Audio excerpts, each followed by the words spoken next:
C'est la suite de Fibonacci. C'est le code que Sonia a déclenché. Le commissariat m'a envoyé ici pour vous donner une explication. And if those numbers sound familiar, that's because they're both Fibonacci numbers. So there are many flowers that have 3 petals like this, or 5 like this. These numbers occur very often. So do plants know math? The short answer to that is no. Spiral is the most common shape found in nature. Maybe you don't like the title of this video. It's called Mathematician, but you should know that this title is only taken from this book.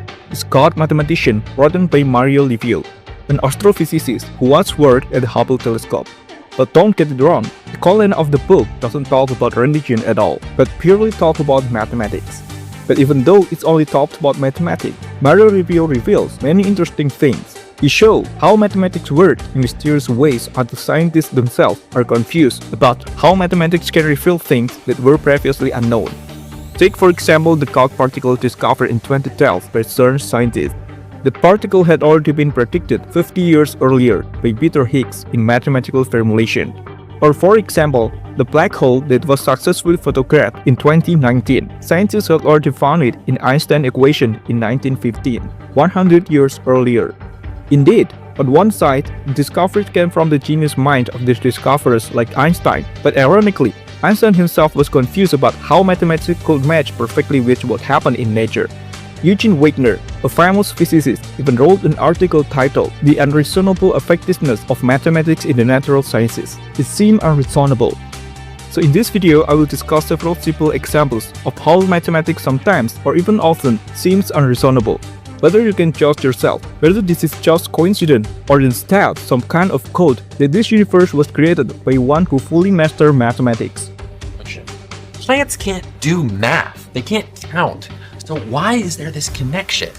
Albert Einstein, he wondered, he said, how is it possible that mathematics does so well in explaining the universe as we see it? So watch until the end so you don't misunderstand. That is the mind of God. I began this discussion with something very simple, namely the circle. Hopefully you still remember the formula of the area of the circle, pi r squared, where r is the radius of the circle, while pi, many of you may only know its value as 3.14. But do you know where the number 3.14 comes from? For those of you who don't know, pi is the ratio of the circumference of a circle divided by its diameter. And the ratio is always the same, 3.14, no matter how large the circle is. Pi, the 16th letter of the Greek alphabet, which is also used in mathematics to represent the ratio of any circle's circumference to its diameter. An irrational number of infinite length, usually rounded to 3 digits, as 3.14 pi. But here you must understand that actually 3.14 is not the real number. The real number behind 3.14 is has a very long sequence of digits. How can it be that long? Now, here's the interesting part. You must know that measuring the ratio between the circumference and diameter of a circle is not as easy as using a ruler, because a circle has a perfect curvature where the distance from the center point of the circle to every point along its edge is the same.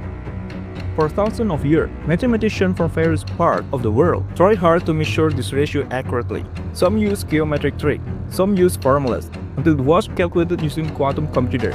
The more accurate it becomes, the larger the number gets.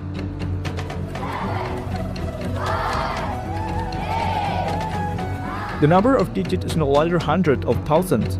Today, computers have calculated up to 105 trillion digits after the decimal point, meaning nobody knows the true value of pi because it never ends. So when did they finally figure out the exact value instead of just estimating? Actually, never. So the funny thing here is that because the value of pi never ends, it means you actually will never be able to calculate the area of circumference of a circle perfectly. Or in other words, a perfect circle actually doesn't exist in the real world. So when we draw a circle on a piece of paper, this is not the real circle. The real circle is in that world, and this is just an approximation. What is even more interesting is that pi belongs to irrational number. What does that mean? In mathematics, a number is called rational if it can be expressed as a ratio of two numbers. For example, 0.5 can be written as 1/2, or 0.75 can be written as 3/4, and so on. Even 0.3333 repeating can still be written as 1/3. But pi cannot be expressed as any ratio of number. Even 20⁷, which you often use to replace 3.14, is only an approximation and not equal to the real pi. Among you there may be those who say it's just a number and has no meaning in the real world, who says everything in this world naturally tends to take circular or round shapes. The sun, stars, planets, including their orbits, water droplets, cells, even atoms. Therefore, science and technology will not exist without considering the value of pi. Please look again at the physics formulas you once knew. Pi is everywhere. And what is most strange is that it even appears in things that are random. Suppose I take this needle, so that the length of the needle is equal to between two lines on this piece of paper. And suppose I drop this needle now on the paper. If you drop this needle repeatedly, it will cross the line or fall outside the line. And strangely, if you count all the needles that hit the line and those that fall outside, the ratio will approach the value of pi. The same thing you can do using dartboard. If you throw many darts randomly into a circle, they divide the number of darts that land inside with the number that land outside. The value will also approach pi. 3.139. 3.139. Yeah! That is awesome. You can come close, but no matter how precise the fraction is, it will always be just a tiny bit off. So how mysterious is this? It exists everywhere, incomparable to any ratio, and everything depends on it. Do you think this is just coincidence, or does it show something? Okay, that was pi. There's another irrational number called the golden ratio. The golden ratio is when you divide a line into two parts with the ratio ABAC equals ACCB with a ratio of 1.6180 and so on. Again, this is an irrational number because it never ends and cannot be expressed as any ratio. The golden ratio was first revealed in Euclid's book's Elements of Geometry in the 5th century BCE. Euclid, if you don't know, was the one who first introduced the basic foundation of geometry, like what you learn in school. Even though the golden ratio is quite simple, only about the ratio of line length, it turns out that this ratio controls almost all measurement in nature. The easiest place you can find it is in your own body. The length of your arm from elbow to fingertip compared to elbow to shoulder is a ratio about 1.6. Likewise, the distance from your navel, your feet, compared to your navel to your head has a ratio about 1.6. The same applies to other body parts like fingers, especially on the face, the position of the eyes, nose, eyebrows, lips, all are golden ratio. It is not surprising that the golden ratio is often used as a standard of beauty. And width of the face is in golden ratio. Eyebrows as well, from the end to the arch to the length of the eyebrow, they are in golden ratio proportion. Even the golden ratio is not only outside the body, but inside our bodies too. Our organs have golden ratio proportion, such as the heart and its own heartbeat. So is the golden ratio only in the human body? No, the golden ratio is everywhere. But before that, I will discuss another amazing thing related to the golden ratio, namely the Fibonacci sequence. C'est la suite de Fibonacci. C'est le code que Sonia a déclenché. So in the 13th century, there was an Italian mathematician named Leonardo of Pisa, also known as Fibonacci. Fibonacci was the one who introduced the number that we use today. And did you know that the number we use are actually called Arabic numerals, because Fibonacci got them from Arabic scientist named Al-Khwarizmi. In his book, Liber Abaci, Fibonacci taught calculation using these Arabic numbers from addition, subtraction, multiplication, and so on.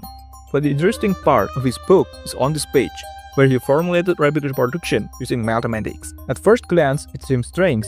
What does mathematics have to do with rabbits? But interestingly, Fibonacci found that ideal pair of rabbits will produce new pairs that grow in number. So that each month, the number of rabbit pairs increases in this sequence 1, 1, 2, 3, 5, 8, 13, and so on. It turns out this is a mathematical pattern. Each number in this sequence is the sum of the two previous numbers. 1 plus 1 is 2. Now 1 plus 2 is 3. 2 plus 3 is 5. 3 plus 5 is 8. This is what later became known as Fibonacci sequence. Interestingly, what Fibonacci discovered turned out to be more than just about rabbit. Scientists found that these sequences appear everywhere, for example in flowers. You know, look at flowers, for example. So there are many flowers that have 3 petals like this, or 5 like this. Some of them may have 34 or 55. These numbers occur very often. If you observe flowers carefully, the number of petals is not random. There are 3, 5, 8, 34, 55, and so on. At first glance, it seems random, but these are Fibonacci numbers.